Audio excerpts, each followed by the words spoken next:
Well, we're joined now from his count in Bethenal Green and Bow by George Galloway. Mr. Galloway, are you proud of having got rid of one of the very few black women in Parliament? What a preposterous question. I know it's very late in the night, but wouldn't you be better by starting by congratulating me for one of the most sensational election results in modern history? Are you proud of having got rid of one of the very few black women in Parliament? I'm not, Jeremy, move on to your next question. Well, you're not answering that one. No, because I don't believe that people get elected because of the colour of their skin. I believe people get elected because of their record and because of their policies. So move on to your next question. Are you because proud? I've got a lot of people who want to speak to me. If you ask that question again, I'm going. I warn you now. Don't try and threaten me, Mr. Galloway, please. You're the one who's trying to badger me. I'm not trying to badger you. I'm merely asking you whether you're proud of having driven out of Parliament one of the very few black women there, a woman you accused of having on her conscience the deaths of 100,000 people. Oh, well, there's no doubt about that one. There's absolutely no doubt that all those new Labour MPs who voted for Mr. Blair and Mr. Bush's war have on their hands the blood of 100,000 people in Iraq, many of them British soldiers, many of them American soldiers, most of them Iraqis, and that's a more important issue than the colour of her skin. Yes, because you then went on to say, including a lot of women who had blacker faces than her. Absolutely right, absolutely right. So don't try and tell me that I should feel guilty about one of the most sensational election results in modern electoral history because the person I defeated Mr. Galloway, that is a Nick woman Rainsford had you to a T when he said you were a demagogue. I'm sorry?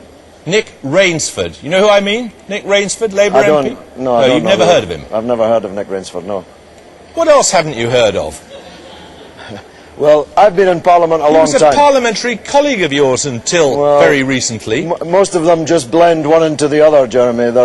They're largely a spineless, supine bunch. Have you ever heard of Tony Banks? Yes, I have, yes. Right, Tony Banks was sitting here 5 minutes ago, and he said that you were behaving inexcusably. You had deliberately chosen to go to that part of London and to exploit the latent racial tensions there. But you are actually conducting one of the, even by your standards, one of the most absurd interviews I have ever participated in. I have just won an election. Can you find it within yourself to recognise that fact? To recognise the fact that the people of Bethnal Green and Bow chose me this evening? Oh, we recognise it. Why are you insulting them? I'm not insulting them. Yes, I'm not insulting you. You are insulting them. They chose me just a few minutes ago. Can't you find it within yourself even to congratulate me on this victory? Congratulations, Mr. Thank Galloway. you very much indeed. How do you propose to use your time in... Oh, I see. It's another occasion of you not wanting to talk to someone who doesn't agree with you. Actually, Jeremy. All right. David Lammy, what do you make of Mr. Galloway?